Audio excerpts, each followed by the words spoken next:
hier soir, je suis arrivé de Terre-Neuve par le ferry, puis je suis à North Sydney. Et ce qui est pratique, c'est que c'est à peu près à une cinquantaine de kilomètres seulement du Cap-Breton. Puis je vais aller faire la Cabot Trail. Donc, je vais tout simplement commencer par faire la Cabot Trail ici, avant de pouvoir partir vers le sud-est, si on peut dire, et aller voir Halifax et les environs. C'est ça mon projet pour aujourd'hui. Je suis à faire la Cabot Trail. Malheureusement, je pense pas que je vais avoir beaucoup de vidéos ou de photos parce que, chanceux comme je suis, il s'est mis à être très venteux, brumeux et pluvieux. Alors, il n'y a pas grand-chose à voir, malheureusement. Mais la route est super belle, de ce que je peux voir, en tout cas. La route est super belle. Mais c'est tellement brumeux et pluvieux que, finalement, je ne peux pas arrêter beaucoup dans les points de vue. Et je ne peux pas prendre beaucoup de vidéos. Mais la route de Cabot Trail en vaut la peine. C'est vraiment intéressant. Elle est sinueuse par endroits, c'est incroyable. C'est le fun.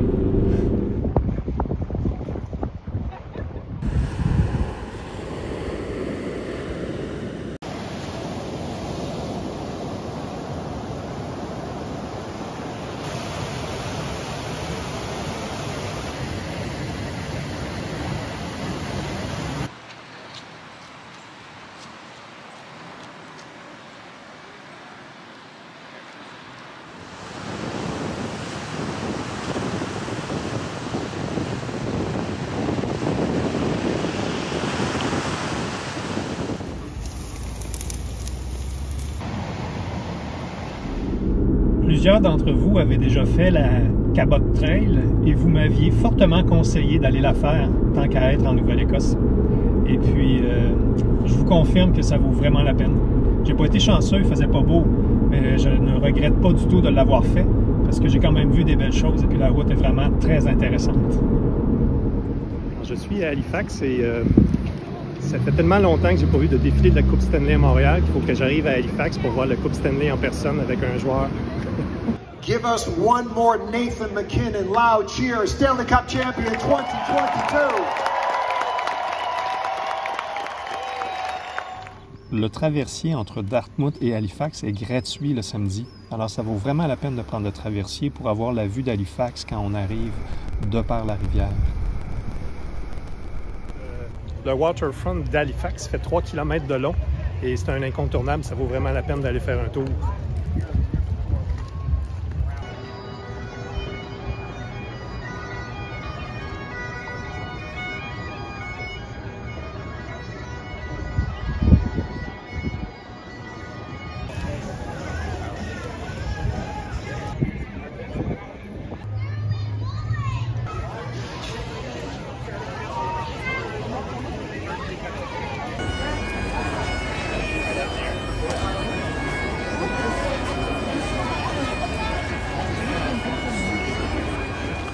Se promener au centre-ville d'Halifax est aussi très intéressant.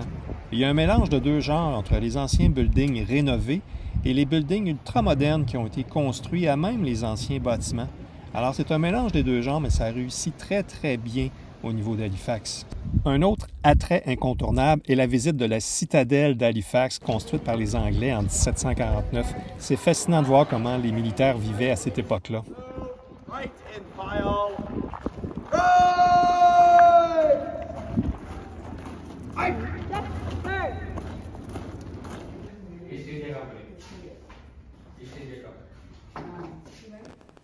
Tant qu'à être à Halifax, ce serait intéressant de parler de la nation acadienne et de la grande déportation des Acadiens, parce que c'est ici à Halifax que ça a eu lieu.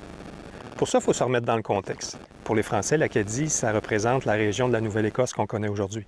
Donc, l'Acadie a été française tout simplement parce que les Français sont les premiers à avoir établi des colons, parce que les Italiens sont passés, les Espagnols sont passés, les Vikings sont probablement passés, les Anglais sont passés, les Écossais sont passés. Mais les premiers à installer des colons, mis à part, évidemment, les Premières Nations qui habitaient déjà ici, les Micmacs, bien, ce sont des Français. Donc, et ça, c'est avant même que Champlain fonde Québec en 1608. Alors, déjà en 1604, il y avait des colons français ici, dans la région. Ça s'appelait l'Acadie pour la France. Et donc, c'était un territoire français, entre guillemets, à cause de ça. Mais il faut savoir que l'Acadie, c'était pas un territoire qui était intéressant pour la France parce que c'était très marécageux. Donc, c'était pas possible d'y faire de la culture, d'y faire de l'élevage ou de la traite des fourrures. Donc, ce territoire-là, en fait, a changé de main régulièrement après 1604 en fonction des traités internationaux. Donc, ça a passé aux mains des Anglais, des Italiens, des Espagnols, des Écossais, vraiment. Donc, les gens qui étaient ici, les francophones, entre guillemets, si on peut dire, bien, ne se sentaient pas attachés à une patrie plus qu'à une autre parce qu'ils changeaient de main régulièrement. Ce qui a fait qu'ils se sont beaucoup métissés avec les Micmacs qui étaient présents ici, qui, eux, leur ont apporté le savoir-faire pour réussir à vivre au niveau de l'Acadie, de vivre de cette terre-là qui n'était pas très fertile et des marécages. Donc, ça a été une nouvelle nation, si on peut dire, qui est née du métissage des Micmacs et des anciens colons français. En 1713, finalement, la France se rend compte qu'elle n'a pas vraiment grand intérêt à ce genre de colonie-là qui ne rapporte rien pour l'État. Alors, elle cède le territoire définitivement à l'Angleterre. Et en 1749, l'Angleterre y voit une position stratégique de défense parce que ça se situe entre ce qui va devenir les États-Unis et ce qui va devenir le Canada, ou la Nouvelle-France, si on peut dire. Donc, il décide de construire à Halifax un fort et il renomme l'Acadie Nouvelle-Écosse de façon définitive et construisent un fort à Halifax. En 1755 maintenant, là, il commence à avoir du brouhaha entre les Anglais et les Français. Les Français sont très présents au niveau du Québec, Gaspésie, Nouveau-Brunswick et tout ça. Donc, Halifax a peur de se faire attaquer par les Français venant de la terre. Et là, il faut savoir qu'à Halifax, il y a environ 10 000 Acadiens francophones qui sont présents. Donc, le général de la garnison, au niveau d'Halifax, il commence à se dire, bien, si jamais les Français m'attaquent, les Acadiens qui sont présents ici, ils risquent de retourner leur chapeau contre nous, puis à ce moment-là, bien, on risque de perdre la guerre. Alors, il prend la décision, à partir de 1755, d'expatrier, donc vraiment de faire partir les Acadiens de la Nouvelle-Écosse. Le problème, c'est qu'il ne peut pas les envoyer en Nouvelle-France parce qu'ils pourraient servir de soldats en Nouvelle-France pour venir attaquer le fort. Donc, il décide de faire une déportation au niveau des colonies anglaises qui sont situées de ce qu'on connaît aujourd'hui, les États-Unis principalement. Alors, malheureusement, ce qu'il décide de faire aussi pour assurer qu'ils soient assimilés vers les Anglais, bien, c'est de vraiment défaire les familles, c'est-à-dire qu'il envoie les hommes d'un côté, les femmes de l'autre, les enfants de l'autre, ce qui fait en sorte que les familles sont vraiment déchirées. Et ça va durer 10 ans jusqu'en 1765. Sur les 10 000 Acadiens qu'il y avait en 1755 à Halifax, il en restait à peu près 1300 en 1765. La raison pour laquelle ils ont arrêté en 1765 de déporter les Acadiens, c'est tout simplement parce que là, l'Angleterre avait définitivement gagné contre les Français. Ils avaient conquis Québec, la France avait capitulé. Donc, il n'y avait plus de raison de déporter les Français qui étaient situés à Halifax parce que la guerre avait été gagnée. Donc, il n'y avait plus de risque de se faire attaquer par une autre nation, par les Français. La raison pour laquelle il y a autant d'Acadiens qui se situent au Québec, au sud de la Gaspésie, au Nouveau-Brunswick, à l'île du Prince-Édouard et au sud de Terre-Neuve, en plus de la Nouvelle-Écosse, c'est que quand la France a cédé l'Acadie aux Anglais, bien, il y a plusieurs Acadiens qui ont senti la soupe chaude. Et ils ne voulaient pas rester en territoire anglais, même s'ils avaient leur propre patrie qui était l'Acadie. Ils ont décidé de s'expatrier volontairement vers les colonies francophones françaises qui étaient situées justement en Gaspésie, Nouveau-Brunswick et tout ça. Et au niveau de la déportation, les francophones qui ont été déportés au niveau du Maine ont malheureusement été vraiment assimilés. Ça a bien réussi de ce côté-là pour eux, c'est-à-dire pour les Anglais, je veux dire. Et puis, on peut voir encore des noms francophones, des noms de famille francophones quand on se promène au Maine, mais ils ne parlent plus du tout français. Alors que les francophones, ou plutôt les Acadiens qui ont été déportés dans le sud des États-Unis, bien, eux ont réussi à rejoindre l'ancienne colonie française qui était située en Louisiane.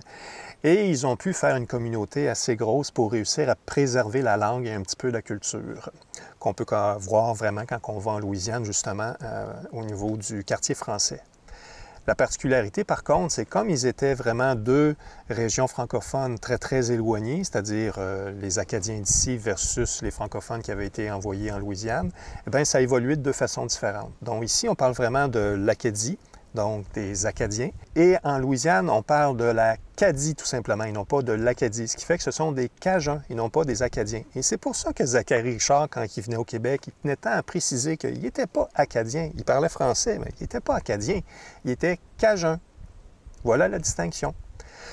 Alors, mon voyage à Halifax m'a permis de démêler tout ça parce que pour moi, c'était vraiment pas clair l'histoire des Acadiens. Pourquoi qu'il y avait des Acadiens qui disaient qu'ils avaient une nation francophone, mais ils n'étaient pas québécois ou français ou quoi que ce soit. Alors maintenant, c'est beaucoup plus clair pour moi et je comprends pourquoi que leur drapeau national, c'est le drapeau de la France avec une étoile tout simplement qui a été ajoutée. Alors voilà, c'est l'histoire de l'Acadie et de la déportation. Ce matin, je quitte Halifax et je m'en vais pas très loin vers Peggy's Cove. Alors, c'est un petit village dans lequel il y a un phare et c'est l'attraction principale. Il paraît que c'est très beau. Alors, j'ai hâte de voir.